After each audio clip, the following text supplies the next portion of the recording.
Mesdames, Messieurs, bonjour et bienvenue dans cette édition de la rédaction. Il est 15 h précises à Djibouti. Voici les titres qui seront développés dans ce journal. L'unité de gestion de projet renforce la capacité de production des coopératives de la pêche. Et en nouvelle régionale, l'armée kenyane a tué 15 militants d'Al-Shabaab dans une opération de reconquête de la ville de Djilib.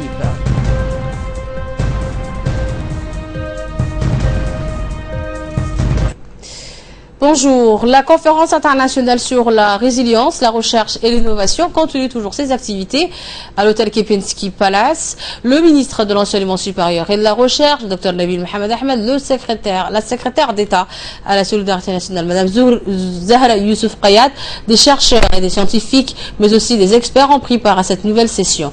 Commentaire de Hamza Mohamed. L'implication des pauvres comme les registres sociaux peuvent augmenter la résilience et de contribuer à la résilience de populations vulnérables et soumises aux chocs tels que le changement climatique. Elle a en effet présenté les mécanismes qui permettraient de faciliter d'être en contact avec la population vulnérable. Écoutons le secrétariat d'État à la solidarité nationale, Madame Zahra Youssouf Qayad, pour plus de précisions. Djibouti est en train comme l'a rappelé hier le chef de l'État, de prendre des initiatives très cohérentes par rapport à la résilience des communautés. Nous avons adopté une stratégie nationale des filets sociaux. Il y a une stratégie également de sécurité alimentaire. Nous sommes en train de développer des grands programmes de protection sociale, tels que le programme national de solidarité famille. Et ici, ce matin, nous avons présenté un outil d'identification des pauvres qui sera le registre social dans lequel seront référencées toutes les populations vulnérables ont besoin d'être assistées par l'État. À travers cette base de données unique, ce fichier unique des populations vulnérables, il y aura un partage avec tous les partenaires, une meilleure coordination des aides, une harmonisation et aussi des aides, une rationalisation également des dépenses publiques. La clôture de cette conférence internationale est prévue cet après-midi. Des recommandations seront présentées à la presse. Hamza Mohamed, RTD Kempinski. Je vous l'annonce dans les titres. L'unité de gestion des projets du ministère de l'Agriculture, en partenariat avec la direction de la pêche, va renforcer les moyens de production de 6 coopératives de pêche des régions du nord du pays, 3 dans la région de Tadjoura et 3 autres dans la région de Bok. À cet effet, une première partie d'équipement et de matériel a été octroyée ce matin aux 3 coopératives de la Ville Blanche, Oulali, Kalaf et Sagalou. Des filets de tazar, des filets de mulets et éperviers, des balances ou encore des accessoires ont été remis aux représentants des coopératives en présence du préfet de cette région de Tadjoura, Abdul Malik Mohamed Banoïta, du représentant du conseil régional de la direction de la pêche et du coordinateur de l'unité de gestion des projets du ministère de l'Agriculture, l'ingénieur Balagoïta Saïd. Ces équipements ont pour objectif d'améliorer la production des pêcheurs dans la région de Tadjoura. L'octroi de ces matériels entre dans le cadre de la sous-composante du projet Prodermo destiné à appuyer le secteur de la pêche. Des matériels similaires seront aussi à la disposition des coopératives de pêche de la ville de Bok. Les autorités de la région de Tadjoura ainsi que les pêcheurs de Tadjoura ont remercié le coordinateur de l'unité de gestion des projets pour son appui. L'UGP a déjà mené des actions pour la promotion de la pêche à Tadjoura avec la formation des coupeuses de poissons et un voyage d'études à l'étranger pour les pêcheurs ainsi que la mise en place à disposition des matériels de pêche pour améliorer l'hygiène, le traitement et la conservation du poisson. C'est ce qu'elle a dit en substance le préfet de cette région de Tadjoura, Abdul Malik Mohamed Banoïta.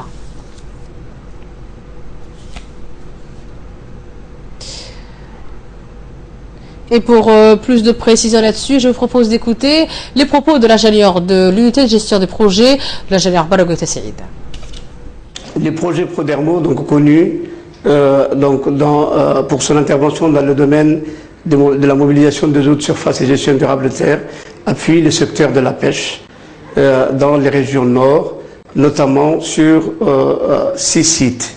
Dans un premier temps, le projet Prodermo a procédé au recensement des pêcheurs sur les 6 sites, au renforcement des capacités de ces pêcheurs et à l'aménagement des infrastructures de pêche, notamment des locaux, sur aussi l'ensemble des sites concernés. Objet de la cérémonie de ce matin concerne des équipements de pêche, des équipements professionnels. Donc les pêcheurs de Tadjoura et les pêcheurs de Bok. Le gouvernement accorde une importance particulière au secteur de la pêche très porteur, mais donc qui reste malheureusement sous-utilisé. D'autres dons, donc financement, vont intervenir dans le domaine de la pêche, notamment dès 2016, à travers le financement du FIDA, le PRAREV et... Le comité de gestion communautaire de la ville de Tadjoura a organisé un débat général sur l'abandon total de toute forme d'excision en collaboration avec l'Union nationale des femmes djiboutiennes et l'UNICEF dans la ville blanche. En présence de la représentante de l'UNFD, Mariam Kako, le préfet adjoint Habib Djilani et le chef de village Ahmed Barkhat. Le préfet adjoint a remercié dans son intervention l'UNFD dans cette action qui est très importante, a-t-il dit, mais il a ajouté de multiplier ce genre de débat. C'est pendant la journée dédiée sur les débats généraux sur l'abandon total de toute forme d'excision a mobilisé plusieurs couches de la population, à savoir le chef religieux, les oukal, les femmes, les jeunes, afin de mieux transmettre les conséquences de ce fléau.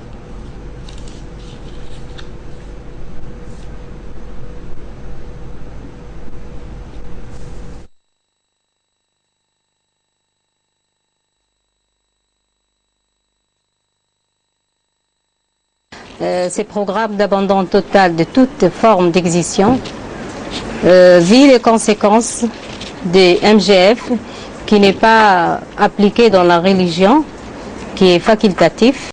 Il y a l'hémorragie, c'est très saignant, voire risque de mourir, formation des cailloux, rétention urinaire, danger dans les jours, infection urinaire, forte fièvre, plus tard rétrécissement, cicatrices, difficultés de réouverture lors de mariage, troubles et douleurs durant la semaine de règles. Du moment qu'il y a toutes ces conséquences, il y a aussi les problèmes de fécondation. Avec les cailloux, il y a les fabrications des kystes qui évitent la fécondation à cause de ces problèmes des cailloux. Donc, je conseille à toutes les mamans jeunes ou âgées d'éviter ce qui n'est pas écrit, ce qui n'est pas religieux. Et autre nouvelle du pays, les jeunes du concret, il s'agit d'un gros groupement des jeunes cadres djiboutiens qui s'occupent depuis quelques années à inculquer leurs citoyens, les djiboutiens, les notions du civisme, de droit civique et aux décideurs, la notion de bonne gouvernance, se sont rendus dans Kadem El Djouk, dans la ville d'Arta, à la rencontre de leurs concitoyens. L'objectif était d'instaurer un dialogue social avec les habitants de cette localité pour faire ensemble un tour d'horizon sur les voies et moyens de contribuer au développement de notre pays, au bien-être de ses habitants et partout améliorer le quotidien de nos concitoyens. Les jeunes du concret, issus des différents secteurs de Djibouti, certains occupant même des autres responsabilités, évoluent autour du credo, n'est pas tout attendre de l'État et apprendre à se prendre en main. Cet état d'esprit étant surtout valable pour les jeunes chômeurs et universitaires.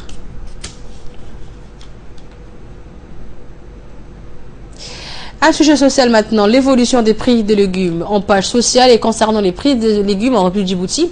Nous nous sommes rendus au marché de Riyad. Ce matin, l'ambiance au marché de Riyad battait son plein et nous nous sommes penchés du côté des étals de légumes sur place. Nous avons constaté que les prix des légumes est actuellement instable, évoluant chaque jour. Suite à notre petite enquête, nous avons appris auprès des vendeurs que les prix fluctuent. Par exemple, le kilo de tomates et des pommes de terre était aujourd'hui de 200 francs Djibouti le kilo, alors qu'il y a quelque temps, ces mêmes produits étaient vendus un peu plus cher. Pour plus de précision là-dessus, je vous propose d'écouter les explications d'un vendeur du marché de Riyad.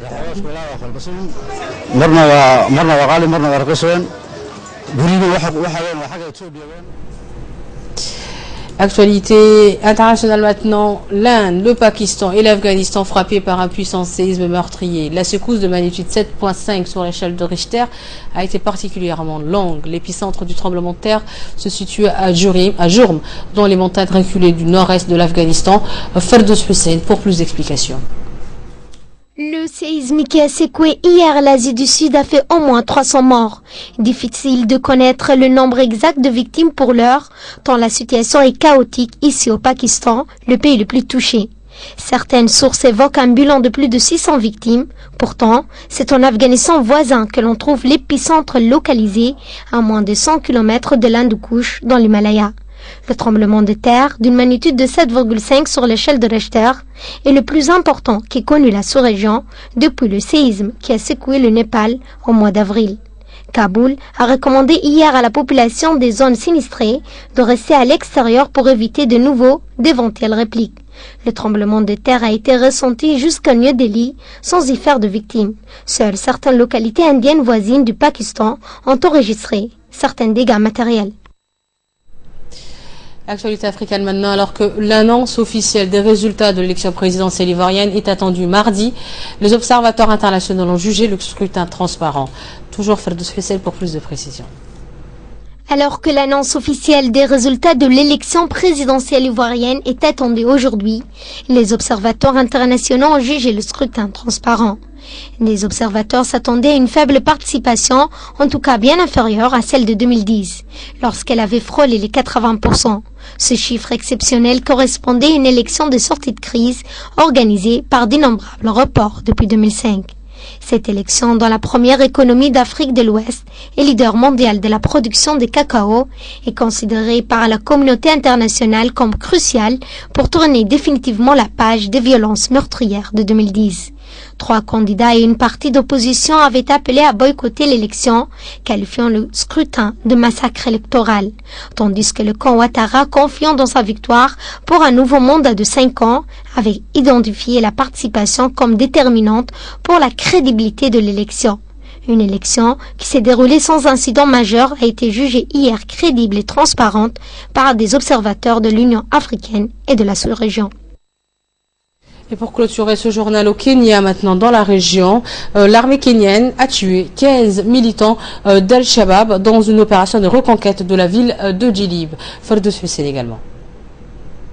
Le porte-parole de l'armée kenyane, le colonel David Obinyo, a déclaré que les troupes ont frappé dimanche matin et ont tué 15 membres terroristes avant de récupérer 2 bateaux qu'ils utilisaient pour traverser la rivière. Le colonel Obinyo a déclaré que les terroristes tentaient de traverser Djouba lorsqu'ils ont été attaqués. Les 2 bateaux qu'ils ont utilisés pour traverser la rivière Djouba ont été également détruits. Il n'y avait aucune victime du côté de l'armée kenyane, a déclaré Obinyo. Il a ajouté que la ville Yonto, située en face de la rivière de Djouba, est la principale base terroriste qui traverse la rivière à partir de Djilib pour infiltrer Djouba. L'attaque, a-t-il ajouté, était menée à partir de Djouba. Les opérations en cours sont des opérations de façonnage pour se préparer à la reconquête de Djilib et le reste du siège d'Al-Shabaab dans Shabelle. Les troupes qui sont sous la mission de l'Union africaine en Somalie, AMISOM, ont repris plusieurs villes qui étaient sous l'emprise du groupe terroriste et c'est dans le cadre des efforts visant à libérer le pays. C'était Choukri Moussaïgué dans le commentaire de cette édition. C'est tout pour ce journal de la rédaction. Restez avec nous, bougez pas. Tout de suite, avant la minute du focus, l'appel de la prière à l'Asr. Inna as-salata kanat 'ala al-mu'minina kitaban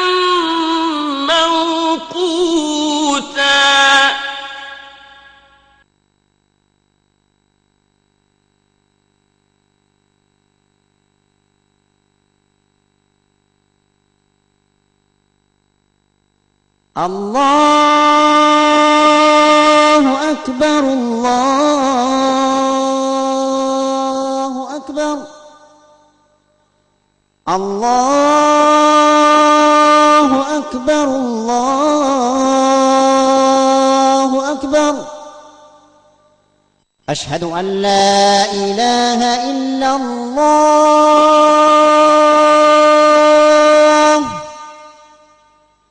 أشهد أن لا إله إلا الله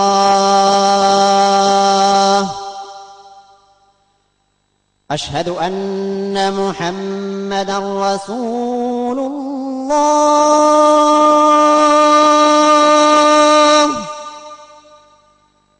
أشهد أن محمدا رسول الله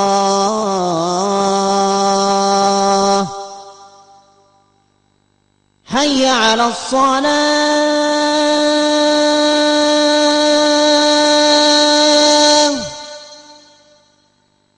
حي على الصلاة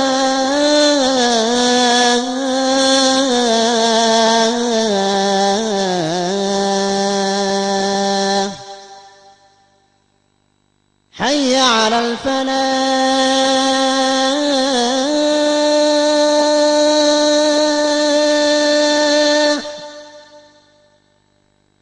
حي على الفلاح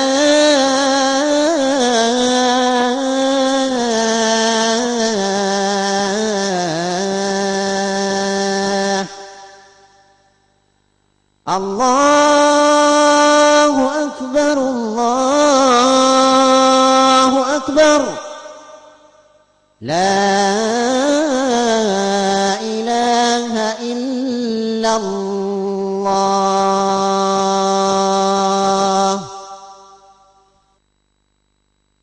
اللهم رب هذه الدعوة التامة والصلاة القائمة آت سيدنا محمدا الوسيلة والفضيلة وابعثه اللهم مقاما محمودا الذي وعدته إنك لا تخلف الميعاد.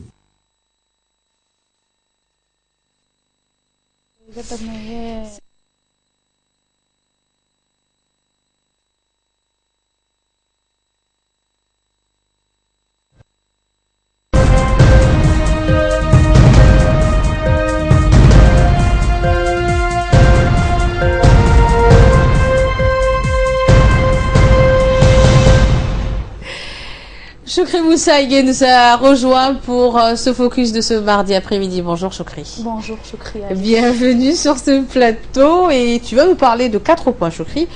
Et nous démarrons avec le premier point national. 3 points surtout Choukri Ali. Et pour commencer le focus, je vais commencer tout d'abord par le national. Les jeunes du Congrès Choukri Ali est un regroupement de jeunes cadres djiboutiens qui s'occupent depuis quelque temps à inculquer à leurs citoyens les notions du civisme, de droit civique et aux décideurs la notion de bonne gouvernance. Se sont rendus à Demirjoug dans la région d'Arta à la rencontre de leurs concitoyens.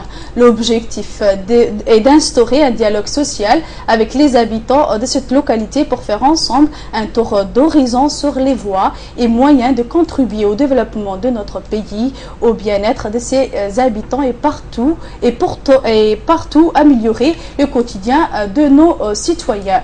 Les jeunes du Congrès issus des différents secteurs de Djibouti, certains occupant même des hautes responsabilités, évoluent autour du credo ne pas tout attendre de l'État et apprendre à se prendre en charge.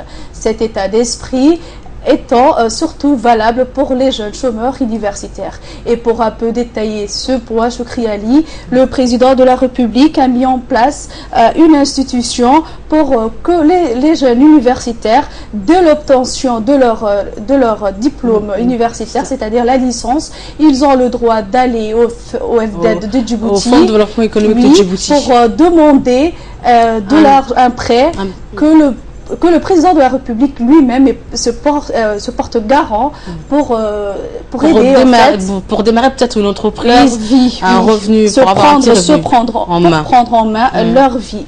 Et dans la culture Choukri Ali, la musique de la Somalie se réfère généralement à la musique du peuple somalien, comme la Somalie a la distinction d'être l'un des rares pays en Afrique qui est presque entièrement composé d'un seul groupe ethnique. Les Djiboutiens ont un riche patrimoine musical centré sur le folklore traditionnel. La plupart des chansons somaliennes sont pentatoniques, c'est-à-dire elles n'utilisent que 5 emplacements par octave. À la première écoute, la musique somalienne pourrait être confondue avec celle des régions voisines comme l'Éthiopie, le Soudan, l'Arabie. Mais elle est facilement reconnaissable par ses mélodies propres et des styles uniques. Les chansons somaliennes sont généralement le fruit d'une collaboration entre les paroliers Milo en Somalie Choukri, auteur et compositeur et chanteur Atkalena. Les instruments comprennent les tambours, batarka et le kaban ou lutte. Des groupes comme Waberi et Horsed ont acquis une certaine renommée à l'extérieur du pays. D'autres artistes comme Ahmed Ali Igal et Mariel Moussal ont fusionné, Choukri, le rock, aussi le bossa nova, le jazz et d'autres influences modernes avec la musique traditionnelle somalienne. Et en insolite Choukri, pour finir le focus, en États-Unis, un jeune collégien est devenu une star sur Internet pour avoir fabriqué une horloge par la police et la police texane avait pris pour une bob factice va déménager au Qatar, ont rapporté les médias locaux mardi. Depuis sa mésaventure mi-septembre, les familles du garçon Ahmed Mohamed a été submergées par d'innombrables offres d'écoles et d'universités offrant de financer ses études bien sûr. Oui, du jeune homme. Ses parents immigrants soudanais qui habitaient en banlieue de Dallas ont indiqué avoir finalement retenu une offre en provenance du Qatar où les études secondaires et les 4 premières années d'université d'Ahmed seront prises en charge, a précisé son père au journal Dallas Morning News. Ahmed Mohamed, 14 ans, Choukri, a été reçu lundi soir à la Maison Blanche à l'invitation de Barack Obama qui s'est ému de voir l'adolescent inventif arrêté et menotté dans son école. Le président américain s'était ainsi immiscé dans l'affaire devant l'avalanche des réactions sur Internet. Les policiers du Texas se voyant reprocher un excès de zèle fondé sur un sentiment islamophobe. Ahmed Mohamed, réputé bricoleur parmi les élèves de son collège du Texas, avait apporté début septembre un dispositif composé notamment d'un écran numérique et d'un circuit électronique qu'il souhaitait montrer à son professeur de technologie. L'appareil ayant sonné lors d'une autre classe, un enseignant d'anglais, Choukri, l'avait alors confisqué avant que les choses ne s'emballent et conduisent à son arrestation. Une image du garçon arborant un t-shirt signé du logo de la NASA et les mains menottées dans le dos avait partagé par des milliers d'internautes. L'adolescent a participé lundi à la nuit de l'astronomie, réunissant à la Maison Blanche des étudiants, des professeurs scientifiques et astronautes. Je finis alors. Il est très intelligent. Il est très intelligent. C'est un jeune musulman en plus, Choukri. Je pense que c'est pour cela que les polices texans se sont jetés sur lui pour l'arrêter. Et ils l'ont pris pour un islamophobe, pour quelqu'un qui voulait peut-être tuer des gens peut-être. Ils ont pris l'horloge pour une bombe. Pour une bombe, voilà, effectivement. Merci Choukri Moussa pour ces précisions. Merci pour le focus de ce mardi. Merci à vous de l'avoir suivi. Je remercie également toute l'équipe technique et rédactionnelle qui a réalisé ce bulletin d'information. Sachez que vous retrouverez ce soir à 22h Asma Boubaker, Ali Abdillahi. J'aurai le plaisir de vous retrouver demain matin à partir de 11h dans la matinée. Inch'Allah. Bye bye. À demain, Inch'Allah. Très bien.